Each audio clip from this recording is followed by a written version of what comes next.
I have a motto that in rust we trust. If it's rusty, it's real. Started about 30 years ago. Every week something cool turns up, stuff that you wouldn't think would have survived. I am the owner of the Classical Gas Museum, a time capsule of gasoline marketing here in the United States.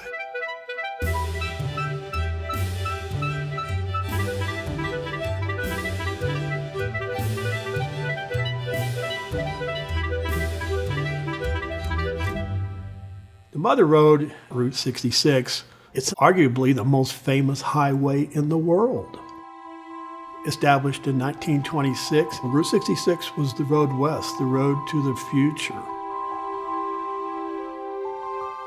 Your journey would begin in Illinois, Missouri, Kansas, then into Oklahoma, Texas, through the central part of New Mexico and Arizona, and terminating in Santa Monica. Route 66 was the commercial artery for America. Yeah, without Route 66, we wouldn't be America. Route 66 was dangerous because it was only a two-lane highway and the traffic was really getting congested. So President Eisenhower introduced the idea of an interstate highway system. A highway system with no stoplights. You could travel coast to coast with no stoplights. Route 66 as a U.S. highway existed between 1926 and was finally decertified in 1985. So Route 66 no longer exists? Wrong.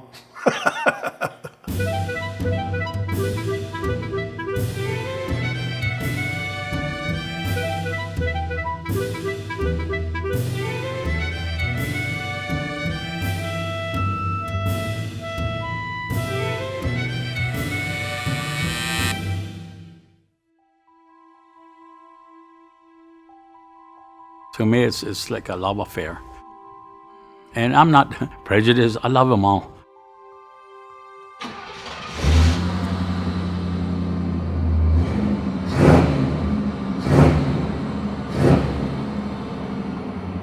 It was a dream, a passion that I wanted to do something with cars. So I told the wife that I wanted to build a museum. A car can be worth $1 million, but if you get the right buyer, if he's looking for that particular car, he'll pay you that for it. Restoring cars to me is better than having money in the bank. They bring you a rust bucket and then people look at it, you're gonna work on that? I build a car and I sell it, and what do? Buy another one. Buy one, sell one, build one. They tell me, boss, you need to slow down, man. Slow down a little bit, you know. I was born in Santa Rosa, New Mexico, like 2 blocks away from Route 66. Starting line was over there where that sign is, right there. We just mark a quarter mile. People would line up on the side of the roads.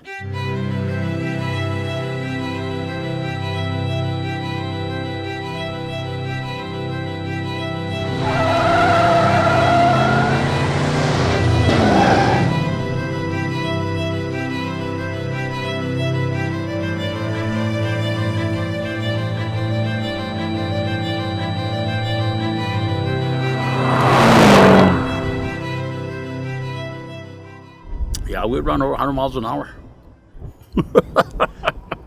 17 years old, buddy. I tell everybody when I used to bleed, I'd bleed oil.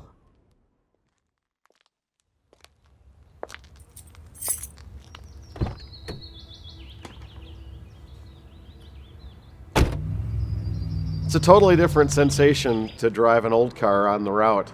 Drive it in a car that was new at the time when Route 66 was in its heyday, and to cover this wide open landscape.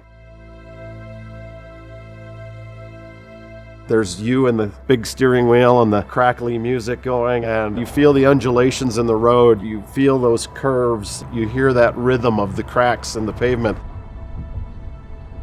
And I can remember falling to sleep in the back seat of my grandfather's car while we were bumping along that pavement.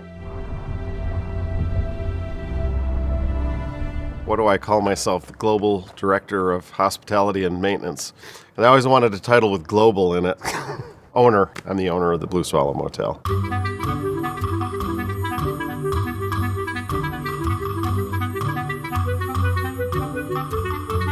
The Blue Swallow Motel was built in 1939.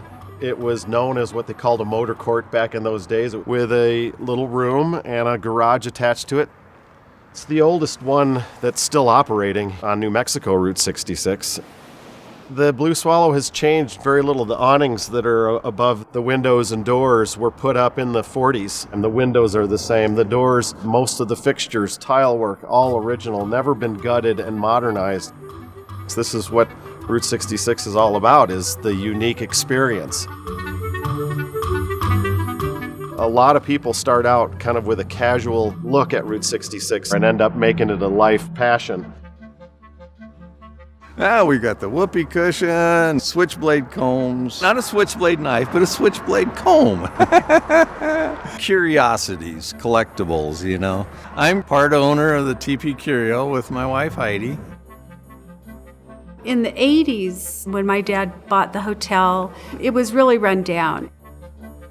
So he bought the furniture, he decorated it. Every now and then my dad would just buy odd things. Well, I started doing Route 66 when I lived in Iowa 10 years ago. I never found the TP Curios open, and that's when I talked to the owner here, found out it was for sale. He was open sporadically, just didn't turn the neon on at night. The next year I said, let's do it, let's save this place. Gallup, New Mexico was a place where many westerns were filmed. Some of the movie stars that stayed here were John Wayne, Gregory Peck, Ronald Reagan, and many others.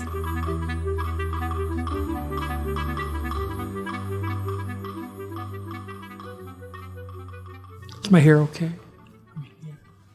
There's no hair and makeup here, so I'm really disappointed, just so you guys know that. Why did I agree to this?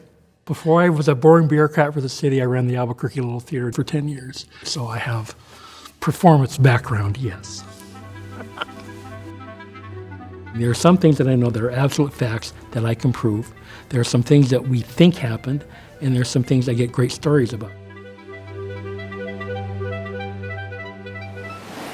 The Kimo is located on the corner of 5th and Central in downtown Albuquerque, so it's been on the Mother Road since September of 1927.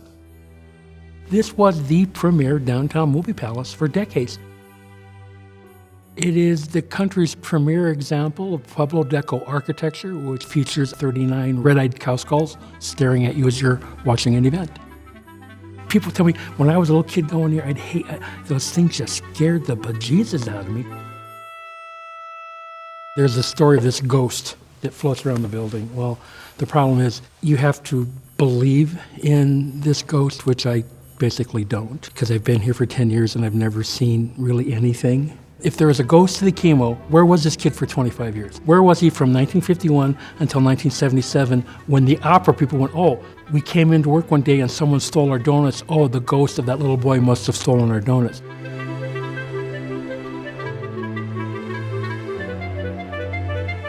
Boy, there's weird noises and stuff going on, which I maintain is when you're a 90-year-old building. I know I'm going to make noises when I'm 90 if I make it that long, you know, so. But.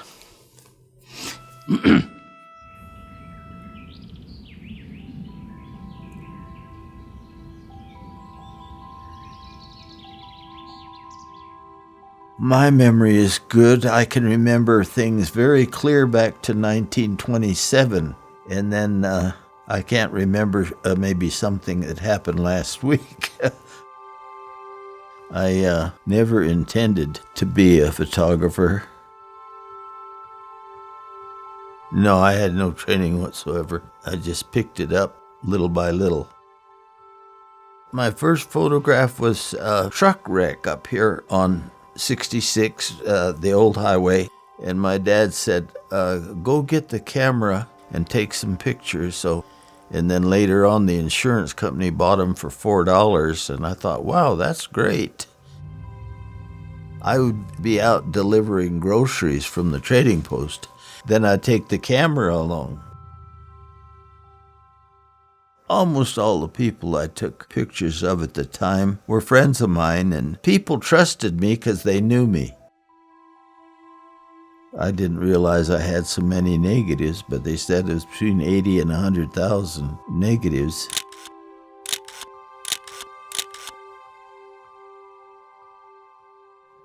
Yeah, this is my workroom. Ah, there we go. I was at the Reagan Library when I donated that picture. And see, this stuff here has to be filed. This is all prints here. I'm beginning to feel now, I'm 92, I know my days are numbered, but I've got so much work backed up that I'd like to get to. When you take that photograph, you kind of file it in your memory. I can almost remember the time and the weather and everything, the stories that go along with the pictures.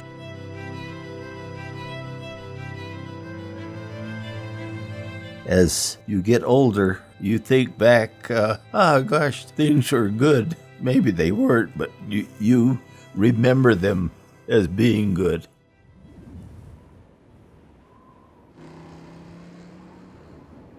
That's the reason people like Route 66. You just remember the good times. Yeah.